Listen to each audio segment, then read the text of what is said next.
Bismillahirrahmanirrahim. Assalamualaikum warahmatullahi wabarakatuh. Alhamdulillah wassalatu wassalamu ala Rasulillah wa ala alihi wa sahbihi wa mawalah. Amma ba'd. Hadirin pemirsa RCTP di mana saja Anda berada.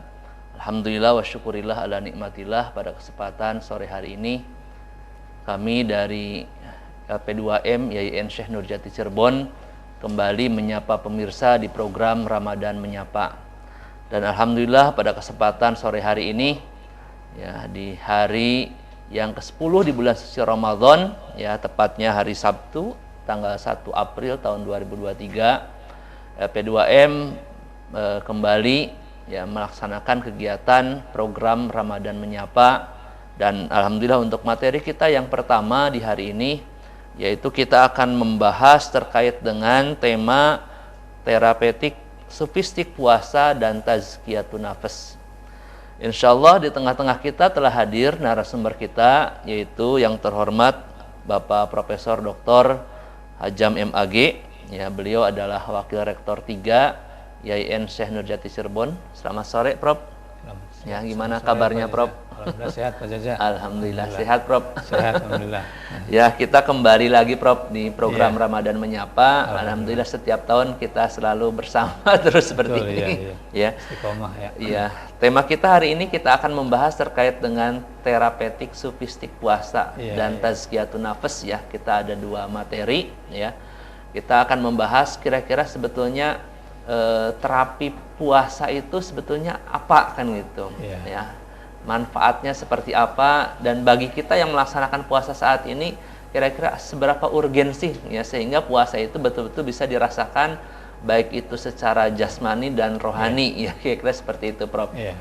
Baik, untuk mempersingkat waktu, saya persilakan kepada Bapak Profesor Dr. Hajam MAG untuk menyampaikan materi kita pada kesempatan sore hari ini. Kami persilakan, Prof. Assalamualaikum warahmatullahi wabarakatuh. Waalaikumsalam warahmatullahi wabarakatuh. Alhamdulillahirabbil alamin wa bihi nasta'inuhu ala umuri dunya waddin. Asyhadu an la ilaha illallah wa asyhadu anna Muhammadan abduhu wa rasuluh.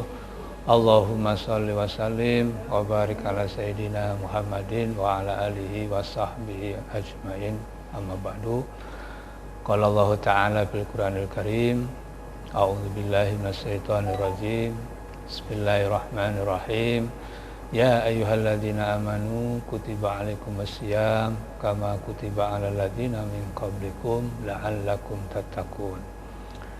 Wa qala Rasulullah sallallahu sumu tahsihu. Para pemirsa RCTP yang budiman, mari kita selalu bersyukur kepada Allah Subhanahu wa taala. Alhamdulillah kita ditakdirkan di tahun 2023 ini, alhamdulillah kita masih diberi nikmat sehat, sehingga alhamdulillah kita bisa ditakdirkan oleh Allah Subhanahu wa taala berjumpa kembali dengan bulan Ramadan tahun 1444 Hijriah. Dan alhamdulillah kita bersyukur juga hari ini kita sudah memasuki tahap pertama 10 hari di bulan Ramadan, yaitu bulan rahmat, ya. 10 hari ini kita sudah melewati hari-hari yang penuh dengan rahmat, dan yang kemudian yang kedua, 10 hari yang kedua sebagai hari-hari yang penuh dengan maghfirah, dan 10 hari yang terakhir nanti kita akan dibebaskan dari api neraka. Terima kasih Pak Dr. Jaja yang sudah memberikan kesempatan pada saya untuk sharing untuk talabul ilmi sekaligus juga silaturahim di RCTP ini. Judulnya sangat menarik, ya, terapis sufistik, ya, dan terapi sufistik puasa dan tazkiyatun nafas. Ya, ini tema yang sangat menarik. Sebelum beranjak ke materi inti, perlu kita dahulukan dengan apa sih agama itu. Imam Al-Ghazali mengatakan, inna dina amroni, sesungguhnya agama itu ada dua unsur penting. Yang pertama adalah fi'lut ta'at atau fi'lul amri, yang kedua tarkul manahi. Yang pertama adalah melaksanakan ketaatan atau melaksanakan perintah, yang kedua adalah meninggalkan yang dilarang. Dalam kaidah mengatakan setiap yang diperintahkan oleh Allah Subhanahu wa taala itu sudah dipastikan akan memberikan manfaat, kemaslahatan bagi kelangsungan hidup dan kehidupan manusia. Begitu juga kalau Allah Subhanahu wa taala melarang dan kita meninggalkan larangan itu, maka akan memberikan pelajaran kepada kita bahwa larangan itu akan mengandung mafsadat dan mengandung madarat. Nah, contoh puasa ini adalah perintah Allah Subhanahu wa taala yang disebutkan di dalam Al-Qur'an surat Al-Baqarah ayat 183 tadi yang sudah baru saya bacakan, bahwa Allah Subhanahu wa taala memerintahkan kepada kita adalah puasa. Kepada orang yang beriman diwajibkan untuk berpuasa. Puasa ini sesungguhnya banyak maslahat bagi kelangsungan kehidupan manusia. Paling tidak dalam pertemuan ini Pak Jaja, saya menyampaikan 3 hal secara singkat. Yang pertama, puasa itu mengandung terapis bagi kesehatan tubuh, baik kesehatan jasmani maupun kesehatan rohani. Nah, ini Nabi mengatakan sumu tasihu. Ini yang sangat populer hadis ini. Hanya 2 kalimat tetapi ini mengandung makna yang sangat luas. Tasihu, sumu tasihu, puasalah niscaya kalian akan sehat. Penelitian medis secara ilmiah itu sudah membuktikan bahwa puasa ini mengandung terapis untuk kesehatan tubuh, ya. Organ-organ tubuh kita ini akan menjadi stabil setelah puasa. Mengapa stabil? Karena 11 bulan itu perut kita nggak pernah berhenti, Pak Jaja, ya. Pencernaan kita dari mulai mulut ya sampai ke usus-usus sampai ke lambung itu proses untuk mengunyah, mengolah makanan itu luar biasa. Baik itu makanan yang keras maupun yang sedang, yang lembek, itu perut kita nggak pernah istirahat selama 11 bulan. Istirahat hanya tidur saja. Nah, di bulan puasa ini istirahat untuk makan, untuk minum di siang hari. Itu dalam rangka untuk memberikan kesehatan bagi tubuh manusia. Ini bisa dibuktikan secara ilmiah di dunia medis. Para dokter, para peneliti sepakat bahwa puasa itu dapat memberikan terapis kesehatan bagi organ tubuh manusia. Maka kalau kita ingin sehat, puasalah. Maka ini puasa ini seringkali digunakan oleh ahli kedokteran, ya. Apabila ada operasi tubuh, itu sebelumnya harus puasa dulu kan. Atau imunisasi, itu puasa dulu. Dengan contoh sederhana itu Pak Dr. Jaja itu membuktikan bahwa puasa itu manfaatnya cukup besar bagi tubuh kita. Itu yang pertama. Yang kedua yang terpenting adalah puasa itu menterapi rohani kita. Ya, rohani kita itu seringkali 11 bulan ke belakang itu kadang-kadang naik turun. Ya, rohani kita itu. Maka dalam pandangan tasawuf, puasa itu ada 4 hal menterapi rohani itu. Yang pertama adalah tazkiyatun nafas. Puasa itu adalah untuk membersihkan nafsu kita. Nafsu kita itu seringkali 11 bulan yang lalu bergejolak, pasang surut, kecenderungan-kecenderungan manusia kadang-kadang kepada hal yang negatif, gitu ya. Kadang-kadang manusia itu bersifat tiranik. Nafsu itu kadang-kadang sikap ego, ya, kedirian, merasa paling benar, kemudian juga orang lain itu diklaim sebagai orang yang diposisikan salah, ya, sehingga timbul secara teologis orang lain kafir, orang lain bid'ah. Itu nafsu, nafsu kecenderungan seperti itu. Maka di puasa itu sesungguhnya untuk al-imsak, ya, untuk menahan diri. Maka terminologi puasa itu kan kata dasar daripada al-imsak, asal katanya dari al-imsak. Al-imsak itu dalam tata bahasa Arab, Pak Dr. Jaja, itu kan ada 2, ya. Ada al-imsaku an, ada al-imsaku bi. Ini menurut bahasa Arab, ya. Ya. Al-imsakuan itu menahan diri dari luar, ya, dari makanan minuman, ya, yang meskipun halal tapi di siang hari itu harus ditahan dari terbit fajar matahari sampai terbenam matahari. Barangkali untuk sesi perdana sekian dulu karena sudah ada break dulu. Ya. Baik, terima kasih Prof. Hajam.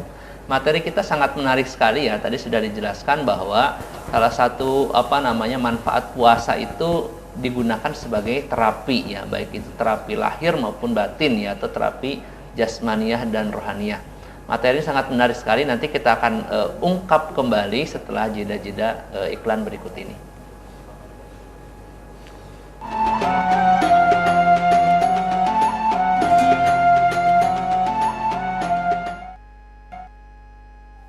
Hadirin pemirsa RCTP di mana saja Anda berada, kembali di program Ramadan Menyapa. Ya, tema kita hari ini tentang terapi sofistik puasa dan tazkiyatun nafas ya.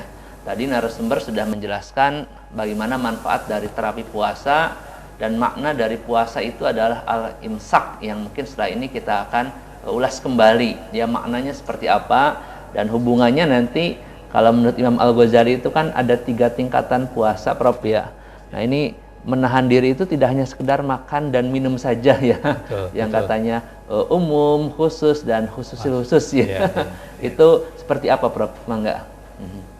Ya, jadi puasa itu sangat bermanfaat ya. Untuk tadi saya menyebutkan yang pertama adalah tazkiyatun nafas, untuk mensucikan nafsu ya. Tazkiyah itu ada 3 unsur Pak Jaja ya, sesuai dengan kata dasarnya ya. Itu asal kata dari zaka ya. Itu artinya bisa menumbuhkan, bisa mengembangkan dan bisa mensucikan. Artinya dengan puasa itu rohani kita itu ditubuhkan kembali ya, dikuatkan kembali dan disucikan kembali agar rohani kita itu kecenderungannya itu kepada hal-hal yang positif. Itu adalah nafsu, sehingga setelah ditazkiyah ada penumbuhan, ada perkembangan, ada penyucian pada nafsu itu, maka manusia akan mengalami perubahan secara total dari sebelumnya. Perubahan terutama dalam perubahan jasmaninya, begitu juga perubahan rohaninya, sehingga target puasa itu adalah mencapai takwa itu. Nah, sama seperti zakat itu kan, zakat itu kan artinya menumbuhkan, mengembangkan. Jadi bagaimana zakat itu harta-harta yang dari para muzaki itu dikumpulkan, disalurkan, kira-kira menjadi produktif sebenarnya. Sesuai dengan makna zakat itu adalah mengembangkan, menyuburkan, sehingga sudah tidak ada lagi kemiskinan. Idealnya seperti itu. Ya, seperti yang dilakukan oleh Umar bin Abdul Aziz itu ketika petugas membagikan zakat, itu petugasnya kembali lagi, dimasukkan lagi ke Baitul Mal, karena kemiskinan tidak ada. Nah, itu karena zakat difungsikan sebagai produktif. Nah, harapannya puasa ini puasa yang produktif. Ya, puasa produktif itu adalah puasa yang memiliki kesabaran, kerajinan, kedisiplinan, ada kreativitas, sehingga puasa itu akan meningkatkan kemajuan ya, yaitu takwa itu. Kualitas kedirian itu akan menjadi bermutu. Kemudian yang kedua, di samping tazkiyatun nafas itu, puasa itu untuk takwiyatul iman, untuk terapis iman. Karena iman itu kata Nabi itu kan yazid wa yanqus ya. Yang ini sangat populer ya, bahwa iman itu naik turun. Selama 11 bulan itu iman dalam diri manusia itu naik turun. Ada pasang surut seperti air laut atau seperti rupiah di mata dolar ya, naik turun. Nah, itu perlu dikuatkan. Nah, puasa itu adalah menguatkan iman. Maka panggilan ayatnya itu ya ayyuhalladzina amanu, wahai orang yang beriman, diwajibkan atas kalian berpuasa. Itu artinya wahai orang yang beriman, kuatkanlah iman di bulan suci Ramadan ini. Dengan cara apa? Tentunya dengan cara ritual ya, dengan cara ubudiyah, dengan sholat, itu memperkuat iman. Dan yang terpenting lagi adalah untuk menguatkan iman itu adalah sosial, yaitu ibadah sosial, sedekah dan seterusnya. Sehingga nanti ada kategori ya, kata Imam Al-Ghazali tadi, ada puasa kita itu harus meningkat. Karena puasa itu adalah madrasah, yang sering populer. Ramadan itu adalah madrasah pendidikan supaya naik kelas. Nah, ada 3 kelas. Yang pertama kelas ibtidaiyah, puasa itu ya puasanya tingkat dasar, yaitu puasa tingkat dasar itu puasa seperti anak-anak, seperti anak-anak sekolah, hanya untuk menahan lapar dan haus saja, begitu. Dia kuat, Pak. Nah, harus meningkat ya menjadi kelas menengah, yaitu khos, puasa khos ya. Puasa khos itu tidak hanya menahan lapar dan secara fisik, tapi juga terapis batin. Tadi tazkun nafas, kemudian taqwiyatul iman, kemudian yang ketiga adalah ihya'ul qalbi, menghidupkan hati. Karena hati manusia itu kata Imam Al-Ghazali ada 3 ya Pak Jaja ya. Ada qalbun marid ya. Hati kadang-kadang suka sakit. Ya, kalau hati sakit itu kadang-kadang sadar, kadang-kadang eling ya. Kadang-kadang disiplin, kadang-kadang tidak. Itu hati yang sakit. Tergantung penguatan hati itu sendiri, apakah lemah atau sakit. Yang kedua adalah kolbun mayit, ada hati yang tidak berfungsi. Hati yang mati itu hati yang tidak berfungsi. Nah, di puasa ini ya dihidupkan supaya hati itu bangkit lagi, hati itu supaya hidup lagi, supaya tidak mati begitu. Kemudian ada hati yang mayit, hati yang hayyun, hati yang sehat, hati yang hidup. Nah, puasa itu sejatinya sesungguhnya agar bisa menguatkan hati. Sehingga nanti kalau hatinya sudah kuat akan menjadi meningkat makom puasanya, itu tingkat aliyah, tingkat tinggi, tingkat universitas kata Imam Ghazali itu khawasul khawas. Jadi seluruh anggota tubuh puasa, sehingga khawasul khawas itu puasa yang sudah menyatakan bahwa di hati kita ada kesadaran kepada Tuhan. Takwa dalam konteks puasa itu adalah 2 hal. Bahwa Allah Maha hadir pada kita. Karena puasa itu rahasia antara kita dengan Allah, Pak Jaja ya. Tiada ada yang tahu seseorang itu puasa. Ini menunjukkan bahwa puasa itu mengajarkan takwa bahwa Allah itu Maha hadir.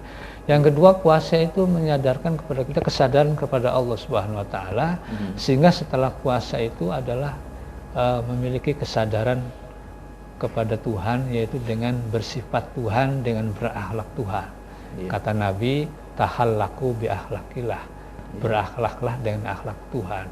Akhlak di bulan puasa itu yang paling dominan apa? Kasih sayang.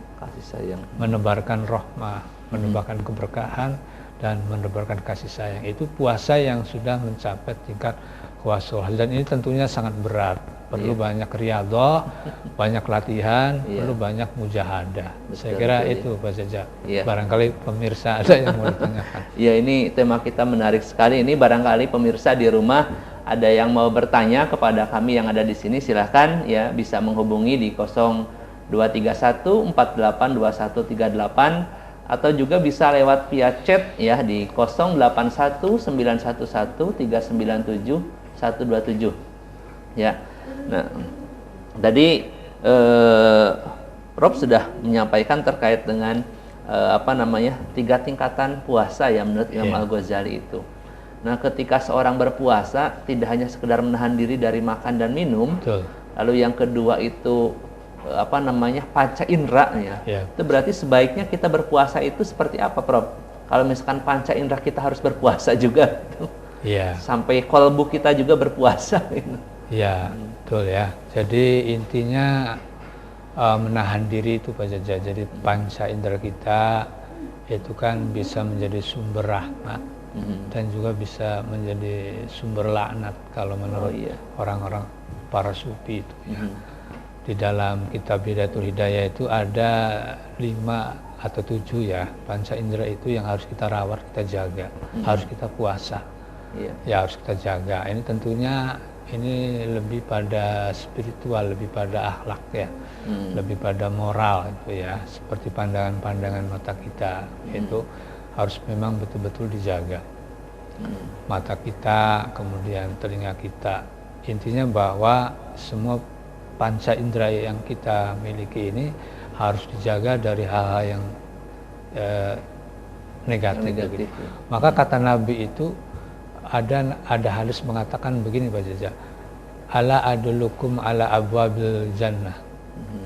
Maukah saya tunjukkan ada pintu yang menjadi sumber kebaikan, yaitu as-saum.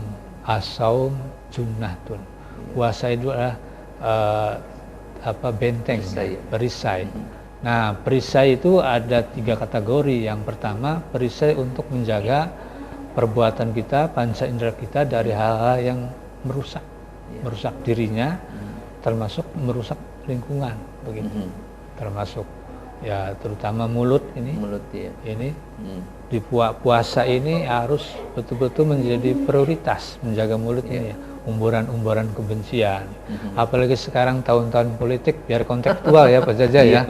Puasa bagaimana merawat mulut kita di tahun-tahun politik ini, medsos ya, umbaran-umbaran kebencian, fitnah, hoax ini harus betul-betul puasa. Betul.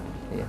Puasa supaya puasanya itu berhasil menjadi orang yang berkualitas dan bermutu. Nah, itu salah satunya adalah merawat panca indera kita, kemudian juga hati kita itu harus betul-betul terjaga. Hudurul qalbi ilallah, kehadiran puasa di hati kita di puasa ini harus betul-betul kehadiran kita kepada Allah Subhanahu wa taala. Maka di Ramadan ini diperbanyak untuk ibadah secara ritual ya, baik ibadah vertikal maupun ibadah horizontal ya. Itu Pak Jaja secara singkatnya. Baik Prof, ini kira-kira secara sofistik dalam pendekatan tasawuf ya, ketika orang berpuasa itu tingkatannya masih dalam tingkatan mahabbah atau sudah tingkatan ma'rifat yang sebaik itu Prof?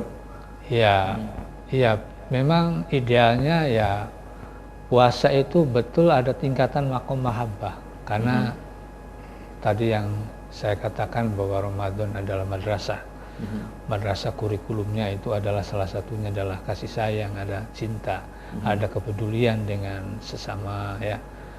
Dengan puasa kita kan menahan lapar, menahan haus, dan kita ada perhatian, ada sen kepada orang-orang miskin ya, apalagi sekarang kondisi kondisi ekonomi yang belum stabil misalnya, tentunya di sekitar kita mungkin ada orang-orang yang kekurangan misalnya, maka harus respon. Makanya bulan Ramadan ini digunakan untuk bulan sedekah amal soleh. Tapi yang terpenting itu adalah intinya tadi bisa kemampuan menjaga diri itu, Jaja ya. Kemudian bisa untuk ya ma'rifatullah itu. Nah, kalau untuk mencapai ma'rifatullah, puasanya harus 3 unsur. Kalau dalam konteks pendekatan tasawuf Pak Jaja. Taholli, tahali, tajali. Baik, setelah ini kita akan kupas lagi Prof ya. Betul ya. Baik hadirin pemirsa RCTP di mana saja Anda berada, tema kita hari ini semakin menarik saja ya. Nanti setelah ini Prof akan melanjutkan materi kita ya terkait dengan tema kita sore hari ini. Barangkali pemirsa di rumah ada yang mau bertanya kepada kami di sini, silahkan bisa telepon langsung ke di 0231 482138 atau bisa juga lewat WA ya, chat ya di 081 911 397 127. Baik, setelah ini kita akan kembali lagi di Ramadan Menyapa. Kita saksikan terlebih dahulu jeda iklan berikut ini.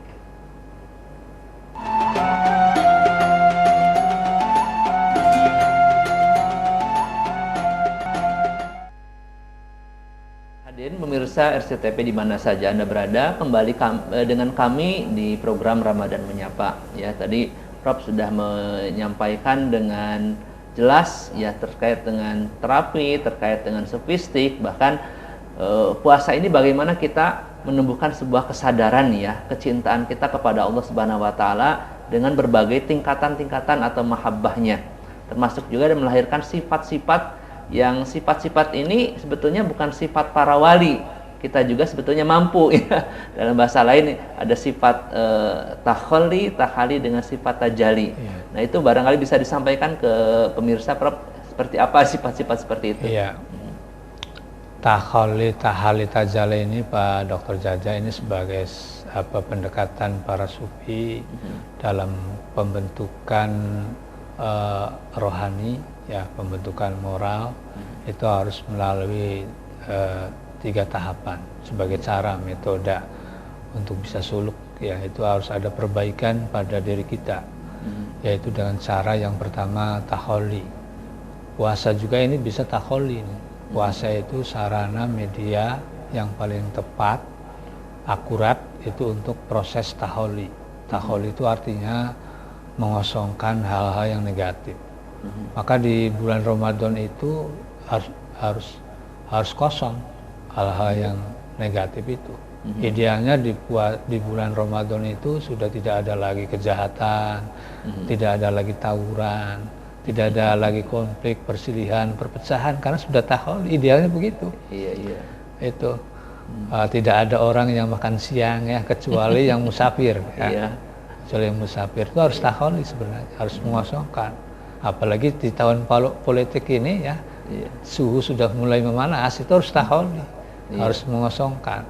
Bagaimana mengademkan suasana para politisi, para pejabat, termasuk para dosen, ya, para pelajar semuanya, ya idealnya tahalli, harus mengosongkan diri dari hal-hal yang negatif begitu, akhlak-akhlak yang tercela, terutama tadi itu ujaran-ujaran kebencian itu, ya, itu yang sangat membahayakan bagi tingkat persatuan dan persaudaraan gitu, ya. Kemudian yang kedua di bulan puasa ini tahalli. Kebalikan daripada tahalli itu adalah mengisi hal-hal yang positif begitu. Maka di bulan Ramadan ini seperti yang tadi disebutkan harus diisi dengan ritual, dengan ubudiyah dan muamalah, ya, baik ibadah mahdoh maupun ghair mahdoh. Begitu juga diisi dengan amal-amal yang soleh, ya, seperti sedekah dan sebagainya, itu dalam rangka tahalli.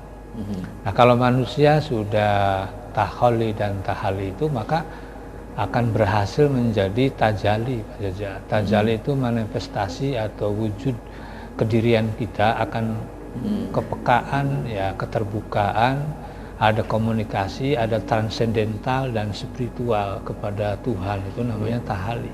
Tajalli. Tajalli, ya. Tajalli itu satu keberhasilan setelah manusia mengosongkan dari yang negatif, kemudian penetapan mengisi yang positif, maka rohani itu akan menjadi tahalli. Iya. Ya, ada dalam istilah tasawuf itu nanti 2, ada mukasyafah dengan musyahadah. Tapi ini sangat rumit, ya, tentunya harus memang betul-betul suluknya, makomatnya, ya, itu perlu dilakukan secara disiplin begitu, riadohnya begitu. Jadi itu jadi puasa itu tahalli itulah yang disebut dengan takwa itu. Ya, takwa itu goal, target utama dari puasa itu adalah takwa itu. Takwa, ya, tadi memiliki kesadaran yang tinggi kepada Allah Subhanahu wa taala. Ada dalam bahasa ilmiahnya itu transendental dan spiritual. Maka Pak Jaja, dunia WHO itu, Badan Kesehatan Dunia itu mengatakan bahwa orang sehat itu harus terpenuhi 5 unsur. Yang sebelumnya itu 4. Tapi ada kesepakatan di WHO bahwa orang sehat itu apabila terpenuhi 5 hal. Yang pertama adalah sehat fisiknya sehat, fisik, kemudian sosial. Bagaimana orang sehat itu pandai melakukan interaksi sosial kepada sesama manusia itu sehat. Yang ketiganya adalah ekonomi. Yang keempat, memiliki ekonomi. Yang kelimanya spiritual itu. Jadi spiritual sekarang sudah dimasukkan sebagai unsur yang terpenting bagaimana orang itu bahagia. Nah, puasa inilah sebagai pelatihan untuk memperkuat tadi nilai-nilai spiritual. Oke. Jadi dengan puasa ini harapannya spiritualitas kita itu betul-betul meningkat, ya. Bahkan kalau perlu, ya, betul-betul kecintaan dan kedekatan kita dengan Allah itu sangat dekat gitu. Makanya di bulan puasa ini ada anjuran untuk i'tikaf, Prof. Ada i'tikaf. Apa i'tikaf itu merupakan bagian dari manifestasi sifat-sifat yang tadi itu, Prof? Ya, Sunnah iktikaf itu terutama nanti di hari-hari ganjil ya. Itu iktikaf itu di samping sunnah Nabi ya, itu ada manfaat yang cukup besar. Ada di situ iktikaf itu intinya adalah muhasabah. Ini sangat relevan dengan hadis man qoma ramadhana imanan waqti saban ghufira lahu ma taqaddama min dzambi. Barang siapa yang melaksanakan puasa mengisi bulan Ramadan dengan iman dan iktisab. Iktisab itu adalah muhasabah. Muhasabun nafsi. Bagaimana mengevaluasi diri kita plus minusnya. Nah, di iktikaf itu di samping ada zikir ya, juga menghitung ya, menghitung amal-amal kita, plus minusnya amal-amal soleh kita itu apakah sudah cukup belum, apa kurang belum, progresnya gimana gitu. Itu di bulan Ramadan adanya iktikaf itu untuk muhasabah itu intinya. Dan itu nantinya akan kuat bentuk iman dan ketakwaannya kepada Allah Subhanahu wa taala, itu salah satu iktikaf. Intinya adalah muhasabah itu, iktisaban itu. Momentum untuk muhasabah terhadap diri kita sendiri begitu. Makanya diupayakan iktikaf itu memfokuskan ya, kan kalau perlu meninggalkan hal-hal yang sifatnya duniawiyah terlebih dahulu gitu. Jadi kita fokuskan spiritualitas kita gitu. Ya, idealnya seperti itu. Iya. Idealnya seperti itu. Namun tetap iktikaf jangan sampai meninggalkan yang sosial begitu ya. Iya. Begitu. Ada proses. Makanya iktikaf itu kan di akhir ya, di akhir itu. Ya, di awal juga tidak apa-apa, tapi Rasulullah itu melakukannya kan di akhir ya, untuk menyambut turunnya Al-Quran, kemudian ada Lailatul Qadar kan begitu. Ya, baik, Prof, menarik sekali ini. Barangkali pemirsa di rumah silahkan ada yang mau bertanya terkait dengan tema kita sore hari ini, bisa menghubungi di 0231 482138 atau bisa juga via chat ya di 081 911 397 127. Ya. Ada? Belum ada ya. Baik, kita lanjutkan kembali ya. Bahwa tadi kesadaran sofistik orang yang berpuasa ini sebetulnya tidak hanya hubungan kita dengan Allah ya, Prof, ya. Karena biasanya kan kita lebih menekankan kepada amal ibadah. Puasa itu sholatnya harus rajin, baca Al-Qur'annya. Padahal hablum minanas kita di antara sama kita juga perlu ditekankan juga ya, Prof ya, untuk meningkatkan kesadaran sofistik itu. Betul, Pak Dokter. Iya, jadi puasa itu jangan sampai menyebabkan terjadinya kesenjangan. Ya. Puasa itu jangan sampai terjadi paradoksi antara ibadah individual, ibadah yang bersifat personal seperti sholat, sholat wajib, sholat sunnah itu adalah hablum minallah. Tapi juga di puasa ini harus ada hablum minannasnya, begitu. Ada kontak batin, kontak sosial terhadap sama manusia. Jadi puasa melatih juga sosialnya juga, itu sangat penting sekali.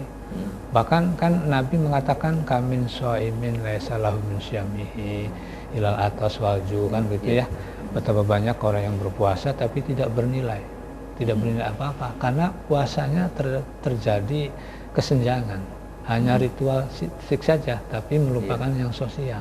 Kepekaan sosial itu sangat diprioritaskan di dalam ajaran Islam, dalam ajaran agama Islam itu. Nah, puasa itu titik beratnya tidak hanya vertikal hablum minallah tapi juga horizontal. Ya, harus ada perhatian terhadap sesama manusia. Maka anjuran-anjuran sedekah, bahkan nanti di ujung Ramadan ini ada zakat ya.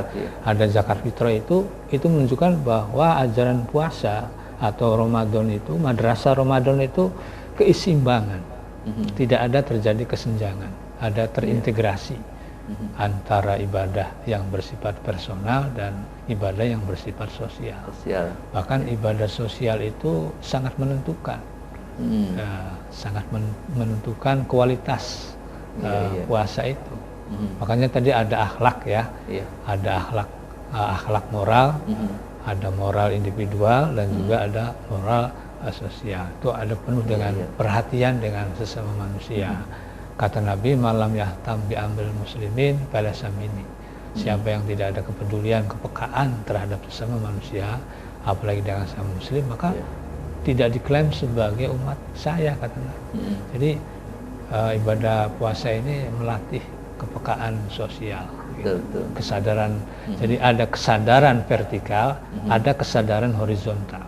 Itu harus dilakukan secara seimbang, tidak ada kesenjangan, tidak ada paradoksi, tidak pincang itu Pak Jaja ya. Kita dalam beragama itu jangan pincang. Kadang-kadang ritual, tapi juga harus sosial. Sholat saja kan mengajarkan keseimbangan. Allahu Akbar itu vertikal, hablum minallah.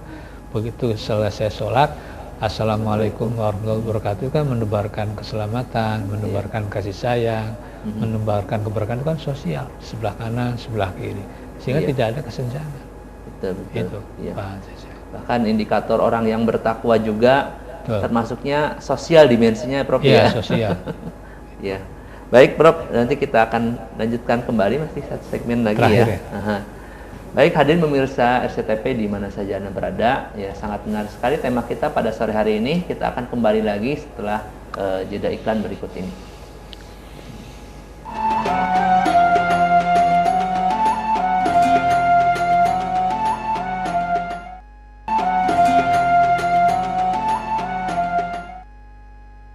Hadirin pemirsa RCTP di mana saja Anda berada, kita kembali di program Ramadan Menyapa ya. Tadi Prof. Hajam sudah menjelaskan terkait dengan tema dan materi kita pada kesempatan sore hari ini. Prof, tadi tema kita salah satunya berkaitan dengan tazkiyatun nafas yang tadi sekilas sudah diungkapkan ya, bahwa esensi dari puasa itu adalah membersihkan diri ya dan menyucikan jiwa. Nah, sebetulnya dalam diri manusia itu kan punya sifat baik, punya sifat buruk ya, termasuk juga penyakit hati ya. Penyakit hati yang seringkali muncul pada diri manusia. Nah, ketika hubungannya terkait dengan tazkiyatun nafas, sebetulnya caranya seperti apa sih dalam rangka menyucikan jiwa terutama dari penyakit-penyakit hati itu ya, dan tentunya dari perbuatan dosa dan maksiat juga, Prof ya.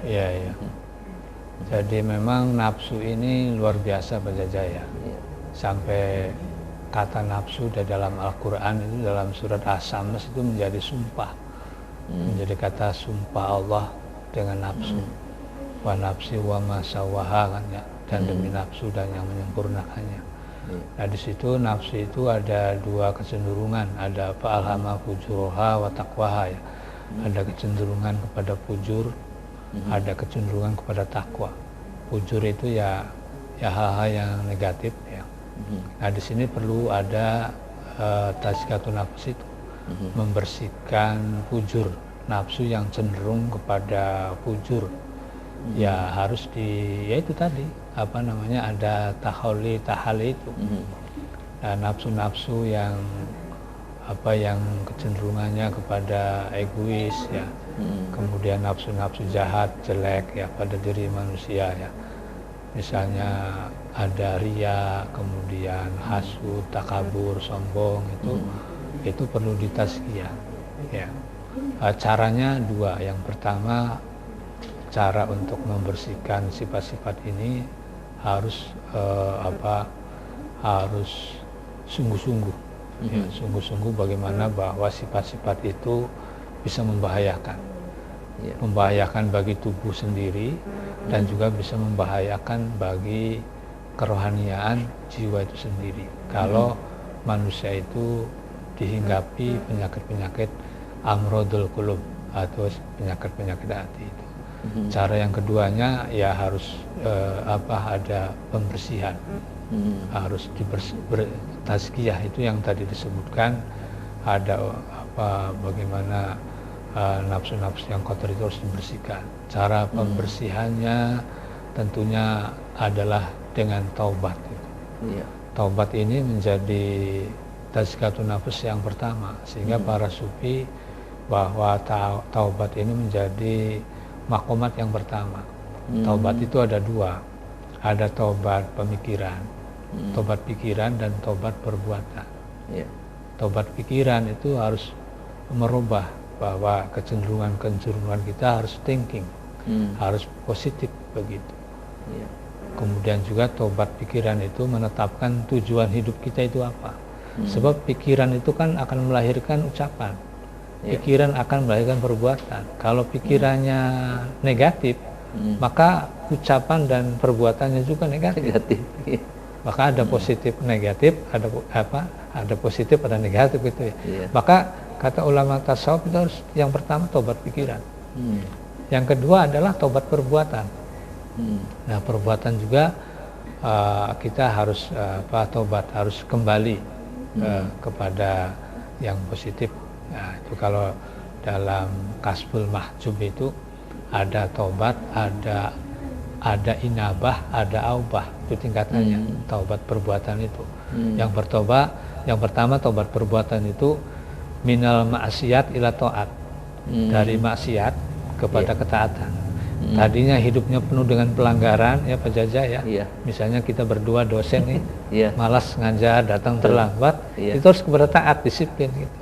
Itu tobat perbuatan kalau konteks dosen ya gitu ya. Kemudian yang kedua itu inabah. Inabah itu perbuatan harus berubah ya dari kecenderungan jangka pendek. Ya, jangka pendek itu materi duniawiyah itu harus ke akhirat. Bukan berarti materi dunia tidak penting, tapi itu tidak menjadi tujuan. Dan itu harus inabah. Inabah itu bagaimana dunia itu diakhiratkan, mengakhiratkan duniawiyah. Jadi maka di sini fungsinya niat. Ya, ketika kita mengajar, ketika kita sedang belajar, ketika sedang bekerja, itu kira-kira untuk bekal akhirat. Sehingga ada sakralitas.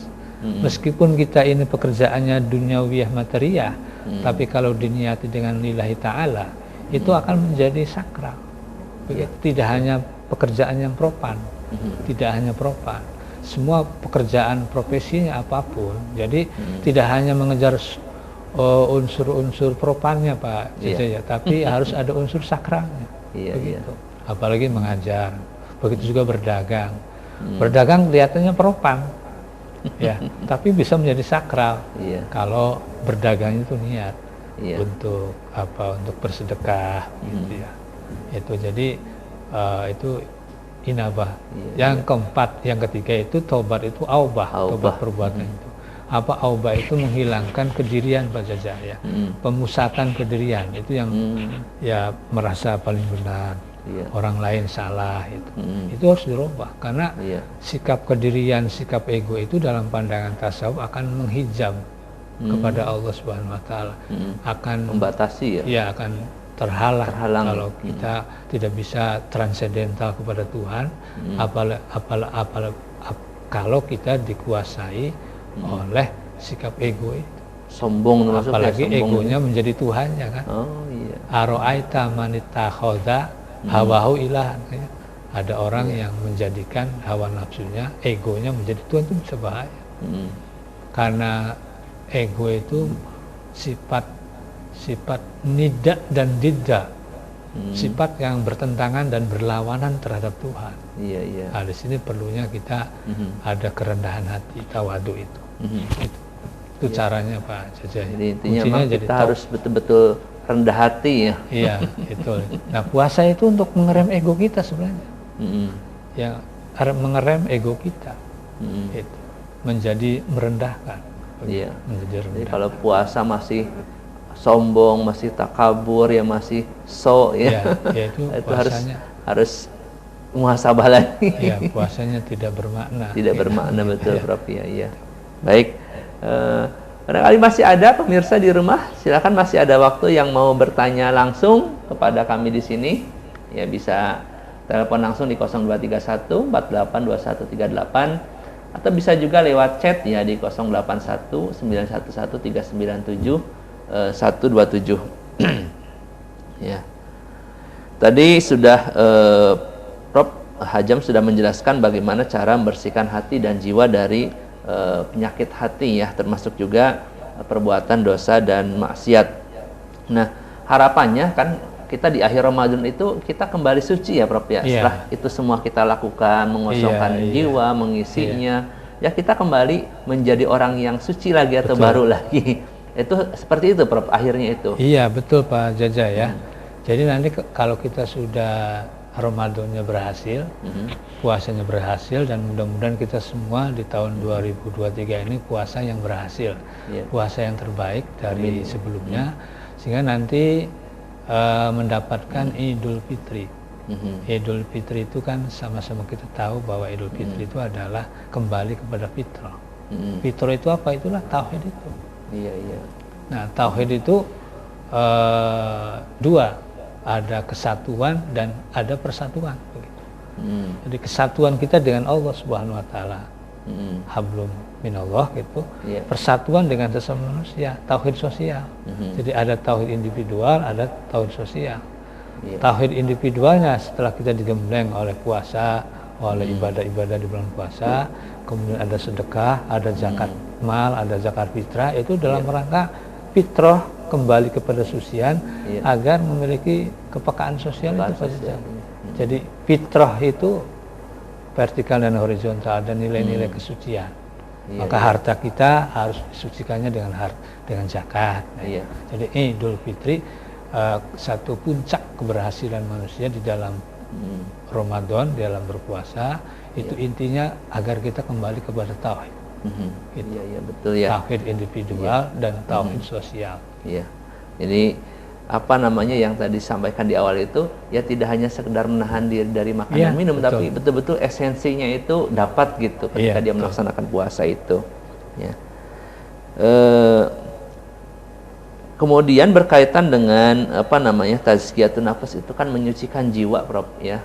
Tingkatan manusia itu kan sebetulnya kan ada apa namanya fisik ya, fisik, ruh dengan jiwa itu sama tidak, Prof? Ketika menyucikan jiwa itu sama dengan menyucikan roh kita, jasad kita, atau berbeda, Prof, itu? Ketika berbicara terkait dengan hakikat kejiwaan manusia itu sebetulnya. Iya, tadi untuk mensucikan jiwa manusia itu ya tadi taubat itu. Taubat, tazkiyatun nafas itu intinya adalah melakukan penyucian, pertaubatan begitu ya. Agar rohani kita itu, jiwa kita itu semakin bersih begitu. Bersihnya rohani itu supaya ada keterbukaan, kepekaan ya kepada Allah Subhanahu wa taala. Kemudian dari itu akan memberikan dampak kerohanian suci itu, maka akan kesucian pikiran dan kesucian pergaulan dan kesucian perbuatan. Yaitu hati itulah memang harus betul-betul dibersihkan. Dan tentunya berbeda antara kebersihan fisik dengan kebersihan rohani, tentunya berbeda. Kalau fisik ya kebersihannya dengan sabun ya, dengan sampo ya, dengan dandanan sandang pangan yang bagus itu untuk melindungi fisik. Nah, itu yang berat itu adalah rohani itu. Hanya terkadang manusia itu lebih banyak memanjakan tubuh dibanding merawat rohani. Ya, ini yang terpenting itu. Jadi yang penting penampilan tubuhnya, fisiknya gitu, luarnya dibandingkan dengan hati. Nah, maka puasa ini sesungguhnya ya itu pembersihan kerohani juga. Gitu, betul bersih. Gitu. Nah, ketika sifat buruk manusia, sebetulnya itu dominasinya itu betul-betul setan atau diri kita sendiri, Prof, itu, Prof? Ya, sumbernya ya dari kita dari diri kita itu, dari ya. Nafsu itu. Ada, jadi ada kecenderungan bisa begitu, ada internal dan eksternal. Manusia itu dipengaruhi oleh dua, ada internal, eksternal. Internalnya adalah nafsu itu sendiri, eksternalnya ya dari setan ya, dari budaya-budaya yang kurang bagus begitu, itu ya yang merubah karakter, merubah moral kita itu. Bisa jadi sebetulnya hawa nafsu manusia itu bisa kita kelola ya, Prof, ya? Bisa.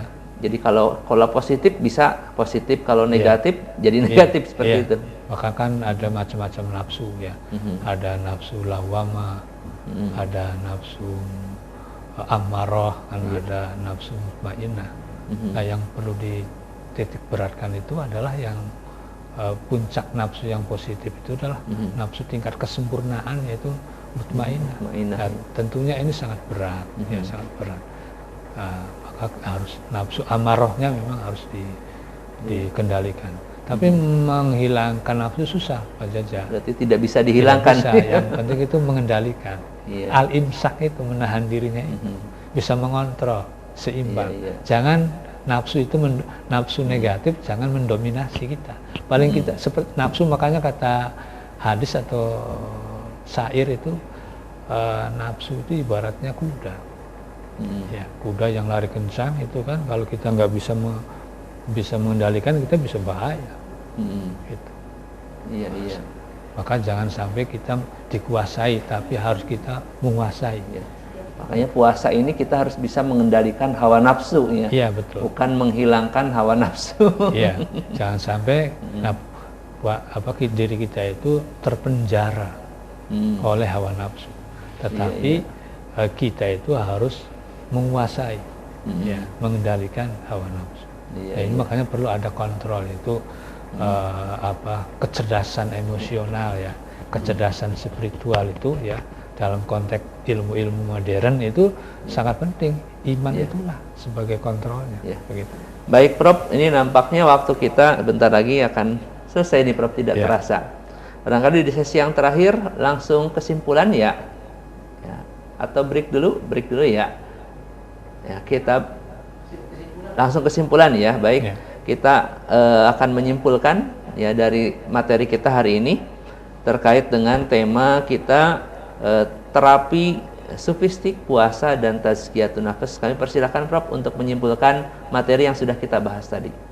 Ya, intinya mari para pemirsa kita sama-sama punya target puasa tahun ini adalah puasa yang lebih baik dan diterima oleh Allah Subhanahu wa taala. Tentunya puasa yang tidak mengalami kesenjangan, tapi puasa yang berimbang, terpenuhinya unsur-unsur jasmaniyah dengan hal-hal yang positif, kemudian juga ada unsur-unsur kerohaniaan dan juga ada unsur-unsur sosial, karena bagaimanapun puasa ini adalah madrasah pendidikan untuk mengajarkan kepada kita hablum minallah, hablum minannas, sehingga puasa kita tidak hanya normatif, tidak hanya ritual, tetapi puasa yang betul-betul punya pengaruh.